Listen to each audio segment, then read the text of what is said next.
Salam alaikum. Bonjour à vous tous. Aujourd'hui, je vous présente une vidéo tactique pour le système de jeu 4, 3, 2, 1 qu'on voit sur le tableau.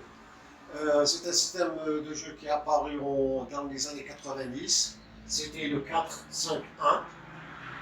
Je vais passer directement au tableau et je commence par la première ligne. La première ligne que je vois sur le tableau, la voici. C'est une ligne 1. Elle contient des défenseurs, 4 défenseurs, 2 latéraux et 2 axiaux dans l'axe. Puis, nous avons 2 milieux de terrain. Deuxième ligne, nous avons 3 joueurs offensifs.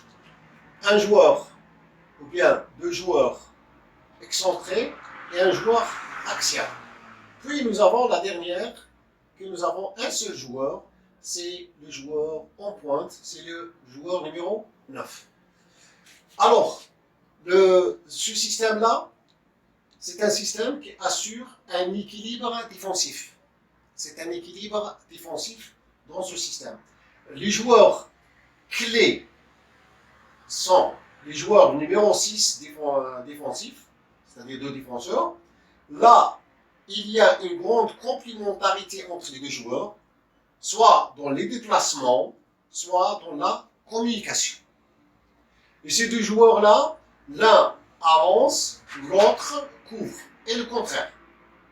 Puis on passe aux joueurs de la ligne offensive. Nous avons 2 joueurs excentrés. Ce sont 2 joueurs-là excentrés qui vont jouer un grand rôle dans ce système pour ce qu'on appelle la densité, ou bien la densité défensive. Alors, le joueur latéral et le joueur axial, le joueur excentré, il faut qu'il y ait une bonne liaison, soit dans ce qu'on appelle le côté offensif ou bien le côté défensif. C'est le même cas. Le joueur axial, c'est un joueur à la fois meneur de jeu, et à la fois, c'est un 9,5, meneur de jeu, ou bien 9,5. C'est lui qui organise, ou bien c'est lui l'orchestre de l'équipe dans l'organisation offensive.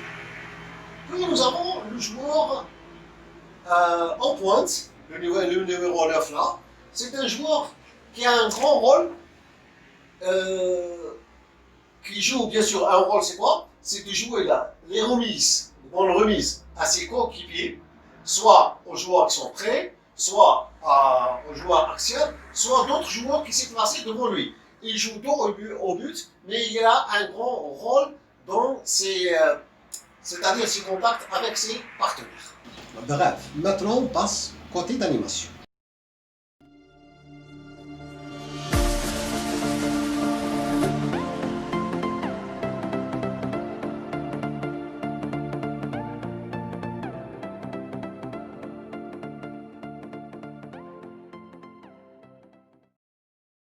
Je commence par l'animation offensive avec 2 joueurs clés.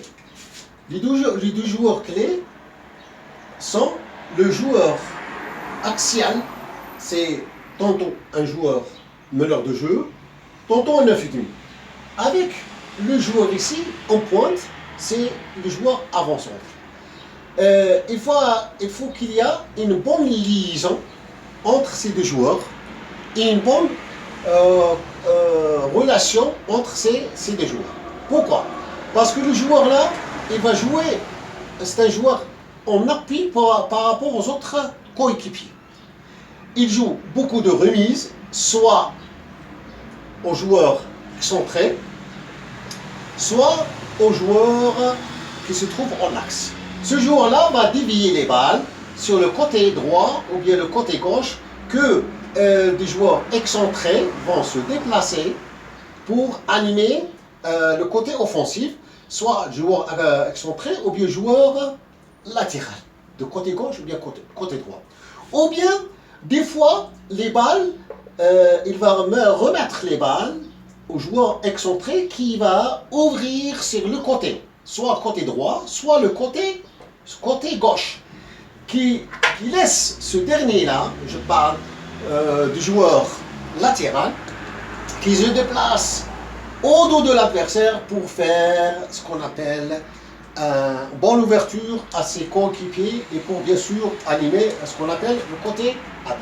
Sans oublier aussi que ces joueurs-là, 6 comme je l'ai dit tout à l'heure, ou bien sentinelles-là, ils ont un rôle dans l'équilibre défensif, ils ont un grand rôle, bien sûr, dans la bonne vision pour équilibrer le jeu, soit sur le côté droit, sur le côté gauche, ou bien sur l'axe.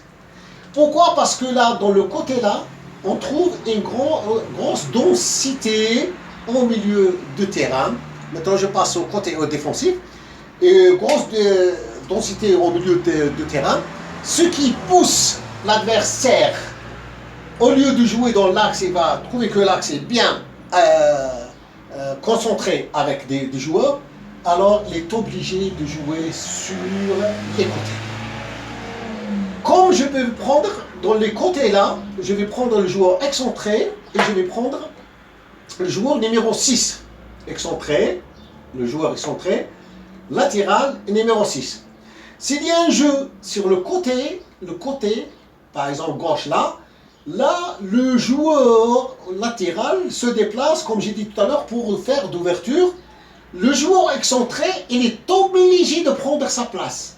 Si le joueur excentré, il était prêt à ce joueur latéral là, qui va jouer le rôle de la couverture, c'est le joueur numéro 6 qui va remplacer, qui va boucher ce qu'on appelle le vide du joueur latéral, et c'est le même cas sur le côté droit. Parce que ça ils vont laisser ce qu'on appelle, entre les trois joueurs là, il y a une grande complémentarité dans le déplacement, le replacement et bien sûr dans la couverture de l'espace. Là, s'il y a à chaque fois, il y a ce qu'on appelle des équilibres des deux côtés, l'adversaire est obligé de passer par l'axe. S'il passe par l'axe, il y a ce qu'on appelle, les rangs vont serrer et bien sûr vous trouvez qu'il y a une grosse densité là, défensive, et là pour la facilité de récupérer la balle tout de suite et de la renverser sur le côté gauche ou bien droit. Et le joueur numéro 9, je reviens aussi, c'est un joueur qui vient pour défendre, mais il ne fait pas beaucoup d'efforts sur les côtés pour garder toujours son énergie et pour, ses coéquipiers récupèrent la balle, il est toujours prêt de jouer la remise et de jouer aussi sur le côté droit ou bien le côté gauche, il passe directement vers l'attaque. Merci.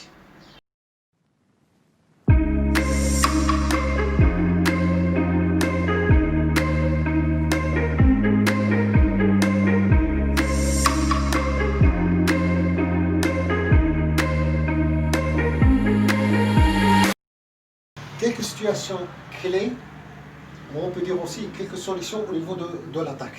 Alors c'est pour ça que j'ai parlé tout à l'heure de la relance. Avant de parler de la relance, s'il y a une balle qui vient, par exemple, de défenseur là, envers l'attaquant en pointe, là il va mettre une remise, là, il va jouer directement avec le joueur excentré, ou bien contraire. Ça c'est une première possibilité. Deuxième possibilité, il peut jouer soit une balle du gardien, même du gardien de but, envers l'avant-centre, la remise, il peut jouer dans le dos ici, il va laisser le joueur du couloir ou bien latéral de se déplacer jusque là pour faire ce qu'on appelle un centre à ses coéquipiers. Aussi, une balle d'un joueur numéro 6, celui-là ou bien là. D'accord. Celui-ci ou bien l'autre. Alors, il va faire aussi une relance, ce joueur, sur le côté gauche ou bien le côté droit, et relance dans le dos de l'équipe adverse. Et bien sûr, le latéral se déplace là où est-ce qu'il y a ce qu'on appelle de l'espace pour centrer à ses coéquipiers. Ça veut dire ce système-là, il y a plusieurs possibilités de jeu, mais toujours avec ce joueur-là en pointe. Il ne faut pas lui demander de faire beaucoup d'efforts pour ne pas perdre beaucoup d'énergie et beaucoup de jus, qui va être toujours prêt à la remise de la bonne passe, et bien sûr soit en tête, soit avec son pied, et il tourne directement au but. Ça, ce sont des situations que je peux trouver, soit à partir de milieu de terrain, défenseur, le gardien de but, même avec, je peux dire, avec un joueur latéral pour le meneur de jeu. Le meneur de jeu, bien sûr, qui se déplace de côté gauche, côté droit, et bien sûr pour créer des situations ou bien pour créer des espaces à ses coéquipiers dans le dos de l'équipe adverse.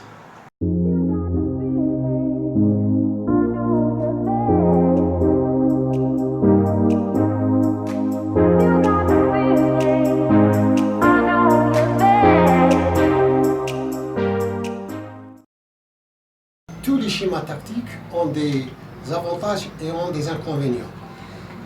Maintenant, on va passer à ce schéma 4-2-3-1 qu'on va montrer les points forts et les points faibles de ce système.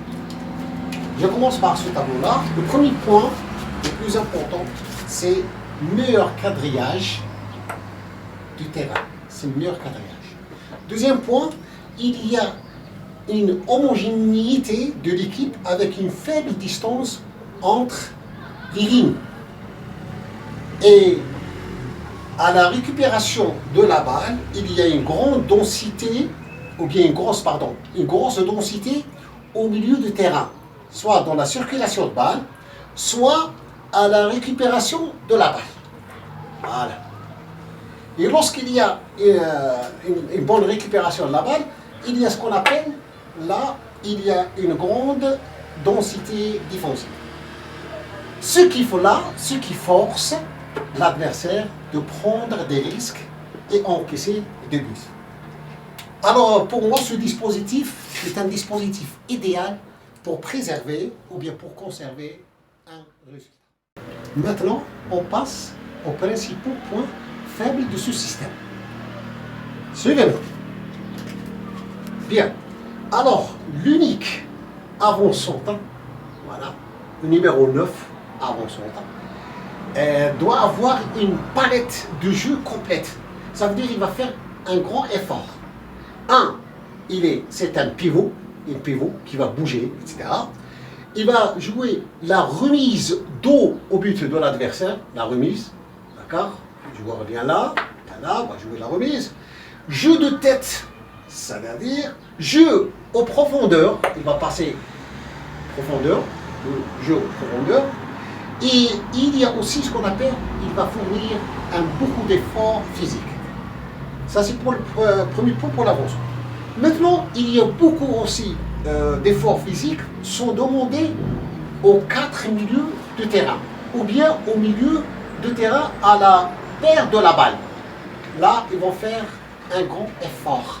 Et ça demande une bonne préparation physique de ces joueurs-là. Encore, le numéro 9 là, il va faire aussi, j'ai oublié tout à l'heure d'expliquer, il va faire beaucoup de courses et pour toucher peu de balles. Alors, ce système-là, 4-2-3-1, c'est un système qui demande quoi? Qui demande une grande rigueur. Ça veut dire, lorsque j'ai dit une grande rigueur, là, il y a une grande présence mentale de l'équipe entière.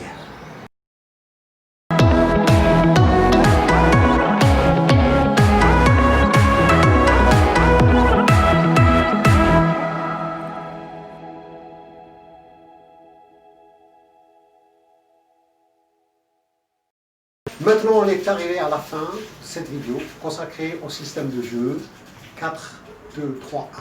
J'espère que vous avez pris autant de plaisir à suivre cette vidéo. Je vous remercie de votre attention et je vous dis, chers téléspectateurs et chers éducateurs, à vos claviers maintenant, soyez généreux. Au revoir, à la prochaine.